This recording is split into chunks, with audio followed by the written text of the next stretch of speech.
We just want to welcome Trafford. We're looking forward to a great program. If last night is anything to go by, we're really going to be blessed. And we just want to say, Trafford, thank you for coming. Thank you very much, Pastor Joe. Hi, everybody. Lovely to be with you again. We were here last night with our youth and we had a blast. Some beautiful singing, beautiful music, and just a great time. Now, I'm revealing something about myself, but last time I was here, we went that way. And I thought that was just recent. Someone said, we did that about 8 years ago. So it's lovely to be back here at Caboolture. I grew up a New South Wales boy. Just a little tiny bit about me. Wagga Wagga is my hometown. And there was a little farming village just out of Wagga Wagga called Gumley Gumley, and that's where I grew up. So it was Gumley Gumley via Wagga Wagga. Went to Avondale College, where many of you know, of course, is a training college for pastors and teachers and many others, and met my wife there, Carol, and we moved into youth ministry, spent several years in Warburton, and then 8 years in Sydney, and then up to Avondale again for a master's degree, then to Cairns. Well, someone had to do it, Cairns, Cook, Green Island, Cooktown, funny. Then Adelaide, back to Avondale on the staff for 10 years, and then here to Brisbane at Springwood Church for 4 years, and then North Pine School. Yay, there's some staffies here from North Pine. Yako, you're looking well, my friend. It was just lovely. So down in Sydney now, caring for family ministries. And just last week I was in Fiji, and the week before we're in New Zealand last week, Fiji the week before, and Vanuatu early January. So our territory is all the Pacific Islands and Australia, New Zealand, and we're having a blast. Carol is my wife, and she's the lady I'm currently living with, and have been for 42 years. That's pretty scary. I left my walker outside. We have two adult children, if that makes sense. Kelly, our daughter, married to Corey Dowling, a Brisbane boy, and they have 3 little girls. And sadly, they live in Washington, D.C. He is the HR director for ADRI International. And I have a son and his wife and little baby, and they're at Budrum, and that's where my wife is today with our family up there. I appreciate the honour to be here, seriously. It's just fun, and we've got 4 workshops that we're going to try and work our way through today. The first 2 we're going to work particularly with the emphasis on family, and I'm grateful to have Chris and Marlene Foot here. Chris is that tall dude over there in the blue shirt waving his hand. Chris cares for family ministries, relationship ministries for this area, and I'm indebted to Chris. We've worked together over many years, and he and Marlene have joined us today, and they've put a lot of work into getting some handouts for you, which we're going to get some helpers to hand out. The material that you are going to get will particularly be for our second workshop, but there is some plain paper if you want to make a few notes, and there's some pens coming around, I think, to help you do that. So this morning we're going to look at a little bit about families, and we're going to get you to help us a bit. If we have time, to structure some families up here, and just reflect on family. The second one, we're going to look at the strengths of families, and several researchers a few years ago did a huge study. Literally thousands of families across 24 different countries, and they were looking for what are the signs of a healthy family. And I thought it'd be really valuable to reflect on those together. And then this afternoon, as Steve suggests, we're going to look particularly at marriage. And just to give you a little starter on that one, several years ago, a guy by the name of John Gottman, he's a Jew, short guy, hilarious, but one sharp man. He's recognised now as one of the world leaders in the area of marriage research. He set up a unit in Seattle. For those of you who've been to Seattle in the USA, a grey kind of city, but looks out over the harbour. And he set up a unit there, and he invited couples to come and live in this unit for a few days at a time. And it was just an average unit, just bedrooms and lounge room, etc. And couples would bring their newspapers and their knitting, their crocheting. That was the men. And just kidding. And they would just live normal, except there were 3 or 4 cameras on them from 9 in the morning to 9 at night. They had sweat measures on them, because when you and I sweat, it's sometimes a bit an indication they're a little bit anxious. They had blood pressure tests on them. and he even had to set up a gigalometer, which was the name he gave to a little measuring device that measured how much the chair moved, because, you know, when we get a bit anxious. He said people thought I was crazy, but all I wanted to discover was why some marriages dive and some thrive. And what he did, he tracked these married couples, 15, 20 years. It was a huge study. And he went back and watched these videos, and he said his fellow researchers thought he was crazy, just sitting there watching these couples, sitting there reading the newspaper. But he watched how they spoke together, what they said, how they treated each other. And several years ago, he wrote a book, and this is what he said. He said, "You give me 15 minutes with a couple, and I'll predict with a 91% accuracy whether they'll divorce or not." Now, Carol and I haven't done the interview. But what he shared is just fabulous, and I want to share that with you this afternoon. The first one we've entitled The Bad News About Marriage. What I'd like to do, because he outlines what are the things that couples do that just about will guarantee they don't do too well. What are the things that they're doing that are messing up their marriage? And I thought we can learn from that. There's a statement that says the only thing we learn from history is we don't learn from history, but we can learn from other people. And we're going to look at that, the second half of what are the good things they're doing, and I hope you find that helpful. So let's kick in. And we've got a bit of a couple of slides this morning. Can I just grab one of these microphones here to work with? Is that okay? Testing. Yeah, thank you. Appreciate our PA team. Often when we think of family, we have different concepts of family. And when I was a younger bloke, if you asked me what is a family, it was easy. It was mum, dad and 2.5 kids. Now, always worried about the 0.5. But mum, dad and 2.5 kids was a description of a family. Now it's quite different. And when we think of family, it can be quite difficult to define. And it suggests that it's growing more and more difficult to define family. And an Australian politician, was recently asked to define family, and this is what he said. A family is a group of people under a common roof sharing a common cause. A group of people under the same roof sharing a common cause. Well, that could be a group of terrorists planning the next bomb drop. Right? How do you and I define family? And when we think of family, we often think of family reunions, because that's when we all kind of get together on a special occasion. And I came across this, and hang on, let's switch this on, that's going to make a huge difference. The largest family reunion is 4,514, achieved by the Porteur-Boulevet family of Saint-Paul-Montpetit in France, 2012. That is a serious family reunion. Now, we got together as a Fischer family some time back, and I think there's about 56 of us or something. That is something serious. Let's have a look at a few things about contemporary families. 2011 census introduced something interesting to us. You notice here back in 1976, one-parent family with dependent children was quite small, couples only, but notice couples with dependent children, clearly the highest category. Couples with non-dependent children and other families. 1986, you'll notice it all starts to change. And by 2011, couples with dependent children was in fact just as tad less than couple only. It suggests that the most common family type in Australia in 2011 was just two people in the home. That's a significant change. What sort of families have we got? Well, let's first look at median age at marriage. When I got married, I was a mature, stable, steady man. Had the world at my grasp. I understood the world and everything. I was 22. My wife was 20. We were kids, really, eh? And we grew up in marriage together. And I see some of my former lecturers here, and they must have been horrified that Trafford and Carol were getting married. But that was a normal age group. No one batted an eye. In fact, if you got to 25 and you weren't married, people say, oh, left on the shelf, eh?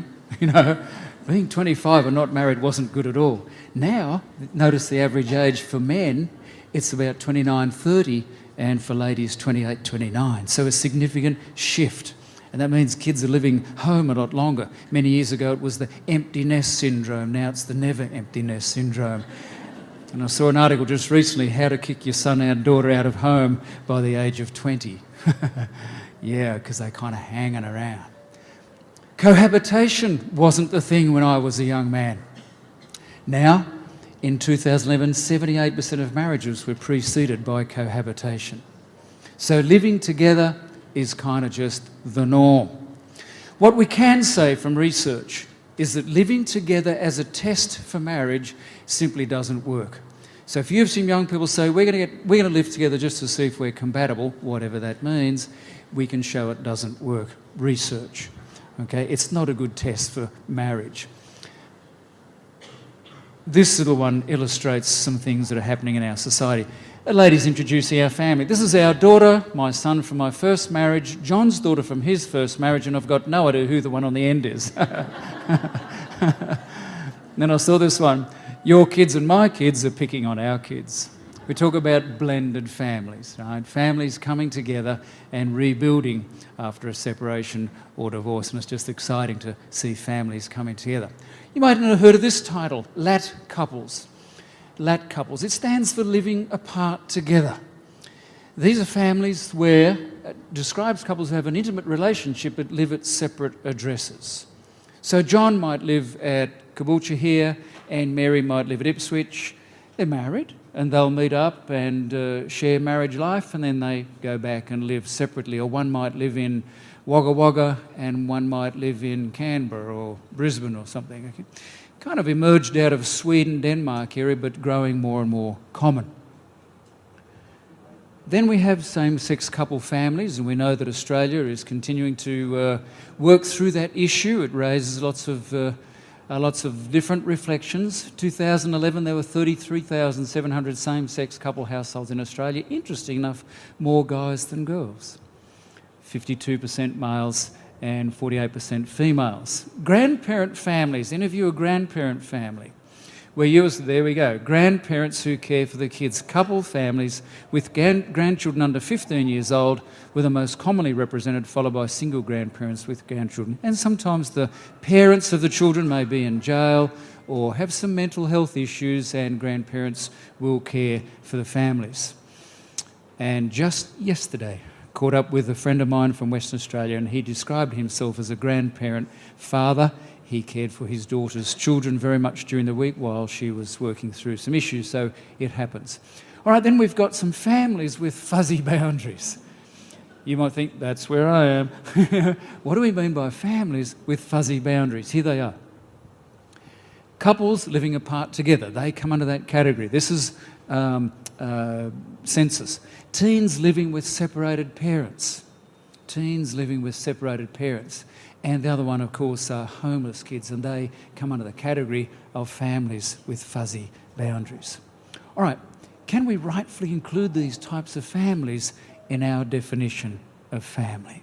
So when you and I think of family, and it's quite significant because it's a statistical term. It shapes the economy. It shapes issues of transport and all the rest in our political world.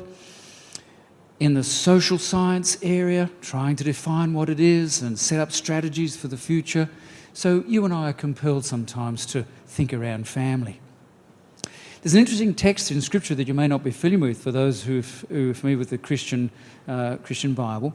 You know this text, and we mentioned it to the young people last night. You may like to finish it. It's not good that man should live alone. It's not good that man should live alone. Research is showing just how incredibly accurate that is. A lot of research recently in loneliness. And the impact of loneliness is huge. Now, I share with the young people, and I'll just remind you, you and I can be alone, but not lonely. You know, I can be out on the bay here, out of Brisbane, and we can be in our kayak for 3 or 4 hours, having a wonderful time, totally by ourselves, but we don't feel lonely. Right? Because we know when we go home, there's someone there for us. Someone's got our back. Someone's on our side. Might even be the dog with a wag and a tail. So. We can be at the football with 40,000 people and be incredibly lonely. No one's on our side. Okay. Now, the impact of loneliness, they're demonstrated, has an impact on your health just as much as smoking 15 cigarettes a day. The Japanese have a term, karatsubo cardiomyopathy. It's after the shape of a fish trap that changes its shape. And they reckon when the heart, under incredible stress and particular loneliness, it changes its shape. And we can actually literally die of loneliness. So when God said it's not good that you and I should be alone, he made us for relationships. He's given us the chemicals to do it, to well.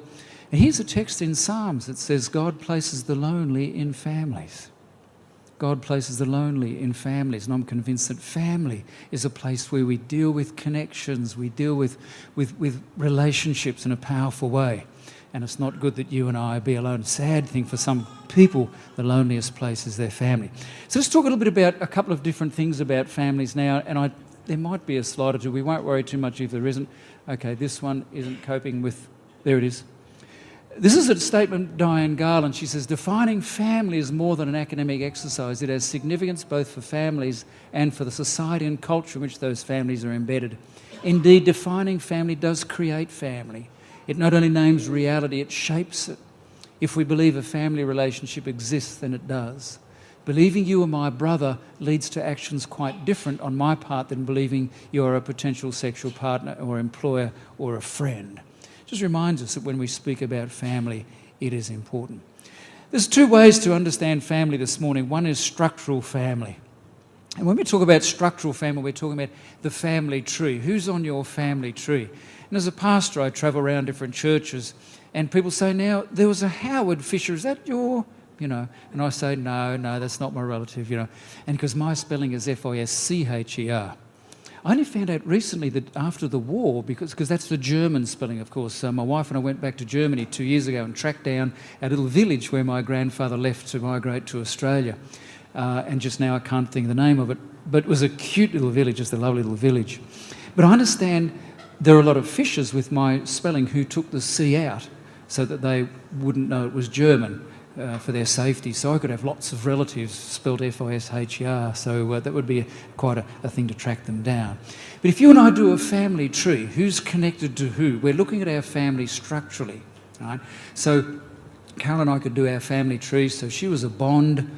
Her dad was Arthur Bond, and her mum was Letty Bond, Letitia Bond, and there was Carol, and then Rachel and Philip and Annette. And so she'd do that and then track all the kids, and do the family tree, and it's biologically kind of connected. So that's what we define as a structural family. So many of you could very easily do a structural family. I was a little embarrassed in a class sometime. I was doing my doctoral degree, and we were doing kind of genograms, which is your family tree. And the lecturer asked me to hop on the board, right, or not hop on the board, but write on the board, hop up and write on the board a kind of a family tree. And I listed only 2 of my uncles of 6. I couldn't, because they all died before I was about 2 or something. I really didn't get to know them, and I felt a little embarrassed that I must go home and sit down with my mum, who's 87, and get her to help me to just really get to know a little bit more about my family. So you and I have a structural family. But then there's functional family. And researchers in the social sciences talk about functional family. And a functional family describes how a family works. How many of you in your family have Auntie Sue, who really isn't blood auntie, but she plays that role? You know what I mean? Uncle Jack, he's the family man who's not really family, but he plays that role. He might be a neighbour down the road, or it might be somebody who comes in and cares for you. The kids call him, "G'day, Uncle Jack," but he's not really uncle, but he plays that incredible role in the family. And many of us might play a family role in a functional form. Functional and structural. There's 2 neat ways to think around family. A lot of stress on families these days, and we all feel that. It's not easy being family. And in a jiff, we want to look at the ways in which we can deal and cope well with some of the stresses of family life. But I thought what we might do for a time, I'm wondering if I can have it. Jenny, have you got your clock, your watch there? I have no idea. Can you keep an eye on the time? And when it's time to, oh, there's a clock. Right? Is that accurate time? Is that fast? Okay. All right. So what's the real time? 1:45. Okay. And when do we finish? Jen, you are the supervisor for today. 11:05. If you just go like that, it's time. Okay. All right. What I thought we should do just for an interest, and where's Chris? Where are you, Footy? Where are you? We might need your help, but I'll yell out, I need some of you to come up on stage, and all I need you to do is to stand there and look fabulous. All right? You really don't have to do much at all. You just stand there and look terrific. Would you like to come out and bring 2 people with you? All right? Doesn't matter what gender at this stage. while we're talking about that, we in society went through the sexual revolution, right, in the 60s. Post-Vietnam War, changes in music and all the rest of it. We kind of the whole sexual revolution. If you check out the National Geographic, latest copy of the National Geographic, it's talking about a gender revolution. And we are stepping into an interesting time. We won't have time to look at that today. Let me see. Would you like to come up on stage, my good friend? And would you come and join us? You just have to stand there and look good. Come on up. All right, so we're going to do a little bit of family sculpturing. And as we do, I want you to look on this family. We'll define it for you. And I want you to help me what's going on in this family. All right, thank you guys for coming up. You just have to stand and look fabulous. So some of you just do that. So all of you do that very easily. All right. This is Jim. Hi, Jim. Nice to have you. And Jenny. Jim and Jenny, we might just put you there together. Okay. And your mum and dad today.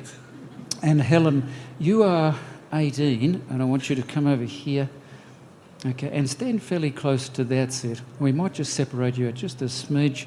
All right, and John is 12, and Alan is 16. All right, you stand there. All right. As you look on this family, what's going on? How would you describe this family? Just a few words. Someone make a start for me. Sorry? Divided family. Fractured family. Sorry, guys. Don't take it personally. Happy family is someone here. Happy family is, they're all smiling. Neutral looks, neutral. Okay, that's it. All right. Someone else.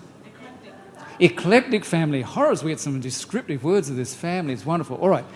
I want you to tell me about the relationships in this family. That's what we're looking at. Connections to who? Who is particularly connected to who here? Nobody. Nobody. Someone disagrees? Dad and daughter. Dad and daughter, there's something special going on there, right? Who's the closest to who? Dad and daughter. How old is she? 18, which is kind of interesting. Right? Dad and daughter, there's a nice something going on there. What's that like for dad and mum? There could be some jealousy. Right? Is mum and dad aren't so close by the look of it, are they? 16-year-old, where's he? What's he dying to do? Is he in the family now? No, he's not really there, is he? He's up and off. All right, he's up and off. John? Yeah. Why are you looking at him? Because he's my brother, and I want to be kind of like him. Yes, and you'd like to be where he is too, I guess. Because how do you get along with sister and mum, who's kind of over there? All right. Yeah. What's this family at risk for? What might they be at risk for? Segregation. Yep. There's some potential friction there. Good. Growing apart. Okay. A gentle round of applause for this family. I want you to go back and find someone else to take your place. Find someone else to take your place. They're going to go off now and find someone else. We'll build another family. As we do this, I want you to think around your family. And if you were to ask to shape your family that you grew up in, how would you shape it? All right? What sort of things were going on in your family? Come on, Jen. Come on. And bring your friend with you. Bring Amy with you. Come on up. Hey, Yaki, good to see you.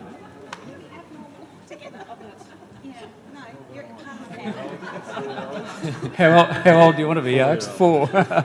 All right, let's... I know it's a little bit warm, but we're going to get exercise. Okay, so nice to see you again. How are you?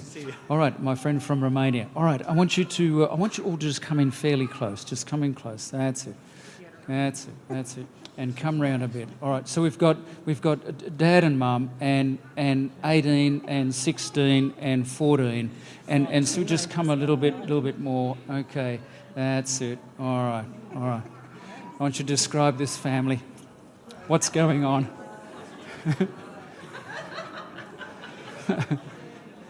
Someone help me. Too close. Sorry? Does it look good? Yes, it looks good. A perfect family. They all come to church and they all sit together up the row. It's their row, isn't it? They all sit together. Harmony. All looks terrific. Think about this. 18, 16, 14. 18-year-old daughter. What's it like in this family as an 18-year-old daughter? Let's tighten it up even more. Can't even put arms around it. Okay. Hold it there. Now, I know it's really hot, but hang in there, right? I want you to take a shot of this family. You got it? Okay, separate your cook there, but don't go too far away. But you remember how it was. What's going on in this family? It looks good. Is there any freedom to move in this family? When one moves, what all the others have to do? They all have to move, right? It's what we call an enmeshed family. They're all locked in together. When the 18-year-old gets invited to go out to a party, right? She says, "Oh, Dad, Mum, I'm going to a party." And it's almost as if she's got a check, right? And Dad and Mum ask what sort of questions? Who's there? What are they selling? What are they selling? You know, when will you be home, right? And Dad says, "Honey, don't forget to take your mobile because I'll give you a call. Do you want me to drop you down there? Will you be right? Will you be okay? I'll come and pick you up." And daughter says, "No, it's all cool," right? So she goes to the party. The phone rings. It's Dad. "Hi, honey. Everything cool? You're safe? Is everything cool?" It's what we call helicopter parent. They're hovering over this 18-year-old and 16-year-old. Helicopter parenting. And it's incredibly sort of just, locked in, right? And in a real kind of family, when they're growing up, it's time for washing on Sunday. Who does the washing on Sunday? Everybody does the washing, right? And if you ask the young boy, Tom there, "Where's Dad?" "Oh, he's in the shed." "Where's Mum?" "She's in the kitchen." "And where's Sis?" "Oh, she's in. Everybody knows who everybody is, right? It's really close, okay? Now, what we're going to try and stay there, and I'm wondering, would you three like to come up for me? Just stand here. And, sir, would you like to come up as well? And would you like to come up as well? You just got to stand there, remember? Look beautiful. Come up. Okay, let's build another one. So I want you to keep this family in mind. All right. Can you just stand facing out there? Okay, that's it. Thank you for joining. Can you two just, if you can just stand over there, look that way. You over there. You look that way. Okay. And you stand on there, look that way. And you just stand in the middle and look at the screen, or just stand there like that. This family, come with some words. Distant. If this is enmeshed, this is disengaged. What we call a disengaged family. No connection at all, right? Dad, Mum, there's nothing happening. Where's Dad? I don't know. Where's Mum? Who cares? Where's the older son? Oh, I don't know, off on his motorbike somewhere. Where's the daughter? Don't know.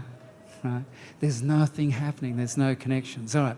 So John here, as a 19, 20-year-old, he goes out to a restaurant, looks across and sees Helen, who's 18. Right. Come over, John.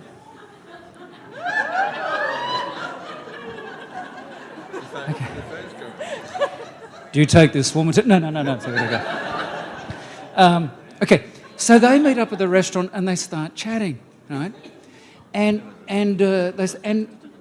as they start describing their family, what does John get a feel for with this family?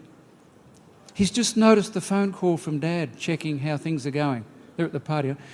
What's the feel he gets from this family, from her family? He likes it. Good. Why? Because that's what he's craving. Yes. Wow. Your dad called you? You're kidding me? Wow. And he's overwhelmed by this incredible sense of care. Wow, an incredibly close, caring family, right? But she's in this incredibly enmeshed family, desperately trying to fly, right? What does she see as she listens to him? Do your father, the parents know where I am? No, they would have a clue, right? What does she get? A feeling of freedom. Do they get together as a couple? Yes. Let's marry them off. I hear now pronunciation. Okay. And they get married, right? And they go on the honeymoon, they come back, and it's washing morning, right? She gets all the washing clothes, goes down to the laundry. Who does she expect to turn up? Because that's what you do, right? That's the family rule. Where's he? He's out with the boys on the bike. And oh, gee, you know. Right? The very things that draw us together push us apart. It's kind of family, the whole fascinating. Give the families a round of applause. Thanks, guys. I'm going to sit down. All right. Okay, we just touched on one tiny part about family. But as I did this in one church some time back, we did some sculpturing, and a lady was sitting beside my wife, and she said, that's my family. And through that just little thing, she was able to see her family and reflect on what were some of the possible things that emerged. But all of us grow up in a family of some kind. And we treasure those memories. We treasure those memories, and it shapes in a special way who we are. And when you and I step into a relationship, inevitably we bring a part of our family with us. We bring aspects of our family. And we bring those special memories, the way we do things, the way we say, and the way we be as individuals. And it's a neat thing to be able to sit down with our partner and reflect on that and think about what are some of the things that emerged in our family that might be shaping the way you and I do family. And conflict often is simply about those differences in the way we did family when we were growing up. What the research is suggesting to us is that when we grow up in a very controlling kind of family with a lot of rules, a lot of oughts, musts, shoulds, particularly in a religious family, we're often at a really high risk of having our family walk away from the very things we want them to hang on to. It's not the problem with the content, it's the parenting style. And the research is pretty clear on that. The more controlling and lots of rules and oughts and musts and shoulds. In a religious setting, for some reason, it seems to suggest that we'll be at risk of our family walking away. One other thing that I want to share with you, for those of you who might have grandchildren or small children, there's a text that some of us get mixed up on or a little bit uncertain about. There's been a lot of stuff about discipline. Let's remember that the word discipline comes from the same word as disciple. We are discipling our children. Finish this text for me. To spare the rod and spoil the child. Don't you love that? And all the advocates of the stick and spanking love that text. Spare the rod, spoil the child. What sort of rod was it? We understand it would have been a shepherd's rod. What was the shepherd's rod? How was it used? Yeah. It wasn't this, it was this. It wasn't this, it was this. And as we disciple our children, we take them on a wonderful journey of growing up in the likeness of Jesus Christ. Well, just a few reflections on family. We're going to take a short break, and then we're going to come back, and I want to share with you, you'll have your work notes handy if you'd like to follow through. We're going to look at the 6 signs of a healthy family from studying 24,000... How many families? I'll put it up on the stats for you. They studied thousands of families across a heap of countries and cultures, and these 6 characteristics kept emerging. So I want to share those with you, and we'll reflect on that together. Thank you for the time this morning, and we'll see you back in a short while.